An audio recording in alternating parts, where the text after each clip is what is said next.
A man's body found in a burned-out home leads to a death investigation in southern Kentucky. The latest in the investigation coming up. A woman who allegedly beat another woman has her charges upgraded after the victim dies. More from court ahead.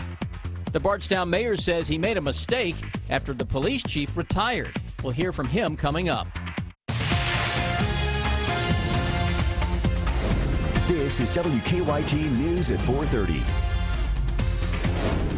Good afternoon. Sam Dick and Amber Philpott reporting. A death investigation underway now after a man's body was found inside a burned-out home in southern Kentucky. Investigators weren't called to the scene on Maidens Bend Spur Road until yesterday, but the fire is believed to have started Sunday night. Sean Moody is in Whitley County with the latest. It's our top story at 4:30. Kentucky State Police say this house is pretty secluded. They say by the time anyone realized what had happened, the person inside was already dead. State police believe the fire happened sometime late Sunday night into early Monday morning. Right now, they're not sure what caused it or even where it started. They got the call a little after 9 o'clock Monday morning when they say someone showed up at the property, saw the damage, and grew really concerned when they saw that car still in the driveway. State police said they found a body inside. So far, the coroner hasn't officially released an identification, but people nearby believe it was a man they knew. I'd worked over and done his driveway, grading his driveway and stuff, and talked to him a little bit. And he was telling me about his situation living over there, you know, and everything. So, I mean, he was a good guy. That person's body will go on to the state medical examiner's office for an autopsy. In Whitley County, Sean Moody, WKYT. And that autopsy is scheduled for tomorrow. An autopsy is being performed today to figure out the official cause of death for a Louisville child. Police say the 3-year-old was alone in a van suffering from cardiac arrest when a school attendant found the child outside an elementary school. The toddler died at the scene. The National Weather Service says the temperature at that time was 83 degrees. What started as a trespassing case now has a woman facing manslaughter charges. Police now say Haley Bond killed her father's fiance. Caleb No has been following this story since it broke early last week. He has more now from the Knox County Courthouse. Well, the charges stem from a fight last Sunday, April 10th, in which police say Haley Bond hit her father's fiance, causing her to be taken to the hospital where she later died. In Bond's preliminary hearing today, she was quick to mention self-defense. Still was attacked first, and it was self-defense. But what was previously a first-degree assault charge was amended to first-degree manslaughter, as the victim, Sue Sizemore, died Friday morning. And so the victim at that point confirmed and wanted you to file assault first charges, is that correct? Yes, sir. After that time on the 15th, she was deceased? Yes, sir. Because of these injuries? Yes, sir. And that necessitates us amending this charge? Yes, sir. Along with the manslaughter charge, Bond also faces second-degree trespassing. Police say she was ordered not to be at her father's home in the first place. Now, the grand jury is scheduled to meet on May 27th, and that's when they plan to hear Bond's case on both the trespassing and manslaughter charges. For now in Knox County, Caleb No, WKYT. Police say Haley Bond is homeless and showed up at her father's house in a taxi last Sunday. It's another really warm day in the Bluegrass under mostly sunny skies. But the rain chances ramping back up over the next few days. Let's check in with Chief Meteorologist Chris Bailey. We sort of need that rain to ramp up. A few drops would be okay, and those chances are slowly inching up over the next few days. You mentioned how gorgeous it is out there again today. Very close temperature-wise to what we had yesterday. We were forecasting that high to be 1 degree lower than what we had yesterday. Well, most areas are coming in right at a degree or two cooler than yesterday. Cooler is still pretty warm, though. 82, Lexington, Mount Sterling, and London. Jackson in there at 82 as well. A little warmer to the west of us. That Louisville thermometer on steroids at 86. We look at your Defender Radar Network. Some holes in the clouds, and it's because of the clouds. Those temperatures have been held just a little cooler than at this same point yesterday. Rain is close by as parts of far southwestern Kentucky into western parts of Tennessee. Big storm system, though, to our west, inching its way toward the region. It's not going to get in here until we really get into late Thursday and Friday. That'll bring our best chance for rain, at least in the short term. Longer term, pattern tries to crank up a little bit, and we'll break that down for you when I come back in a few. Chris, thank you. The Bardstown police chief has announced he is leaving the department. Danielle Lima explains why and who could become the next chief. Last week, we learned the mayor of Bardstown is restructuring the police department, and now Chief Rick McCubbin says he plans to retire. More changes are happening within the Bardstown Police Department, but this time it's not what Mayor John Royalty says he wanted. He said he was going to retire, and I asked him not to, that I still need him here, still wanted him here. Chief Rick McCubbin's retirement comes after Royalty rearranged who's in top positions at the police department without telling the chief. In a statement, McCubbin writes that he didn't agree with the mayor's changes. He also says, quote, "I am aware that the mayor has the full authority to do this, and in order to allow this to happen, I will retire and remove myself as a distraction." Do you regret what you did? No, I don't regret what I did. It was maybe how I did it, but the outcome would have been the same. Bardstown Councilwoman Keisha Copeland sent WDRB News a statement saying, in part, "Our mayor has made a repulsive, irresponsible, and calculated decision, one that will have a devastating impact on our city and county alike." McCubbin has been in law enforcement for nearly 30 years. Some people who live in Bardstown say he'll be hard to replace. Losing your very experienced police chief is not a good thing for our community. Royalty says Mackenzie Mattingly, who became assistant chief in the restructuring, will serve as interim chief. Mattingly used to be a Louisville police officer and was acquitted of murder after he shot and killed a 19-year-old during an undercover drug buy in 2004. He later joined Bardstown PD. Mayor Royalty says he does not plan to appoint Mattingly as chief. I will look outside this department. I will not rush it. I will look and I will do my research and do backgrounds and talk to a lot of people. The mayor says that Chief McCubbin will retire at the end of May. Rick McCubbin tweeted, "It has been an honor. Thank you, Bardstown." The state will pay Kentucky's two largest newspapers thousands of dollars to settle a lawsuit. The lawsuit was over access to documents for cases about children who have died or been injured from neglect or abuse. The Herald Leader and the Courier Journal say they were denied access to records for a case in 2009 and 2011. A judge ruled the papers had the right to review the records. The state will pay them $250,000.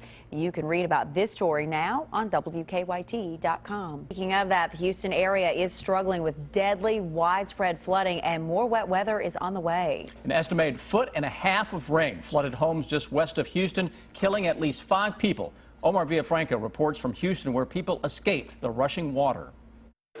First responders rescued more stranded residents in Houston following Monday's historic rainfall. Some carried pets as they made it to dry land.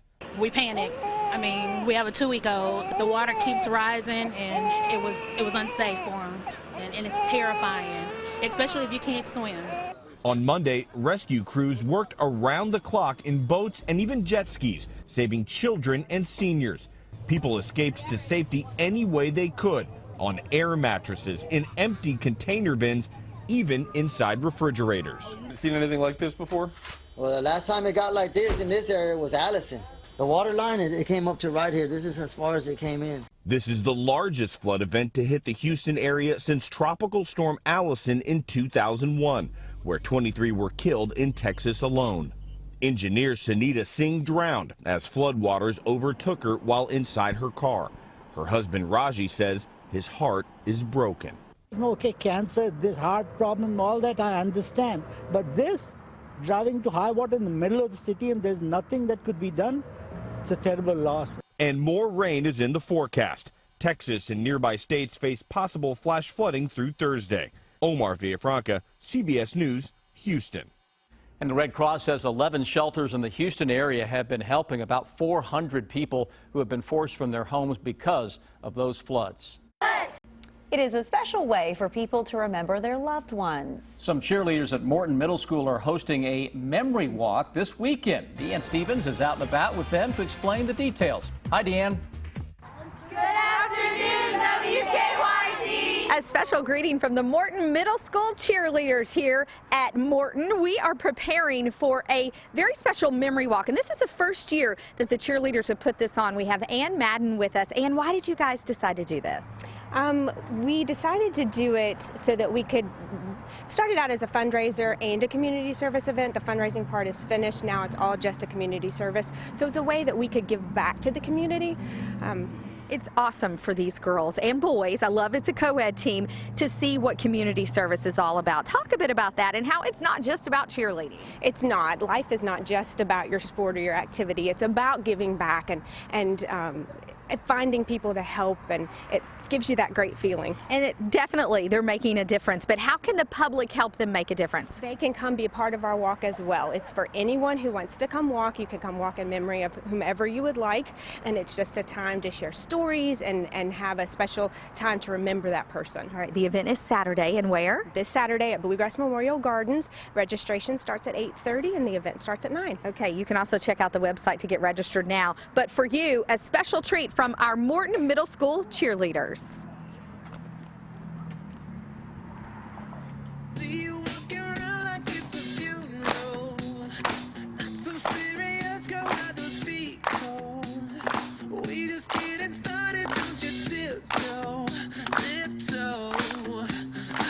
Waste time with the masterpiece, to waste time with the masterpiece.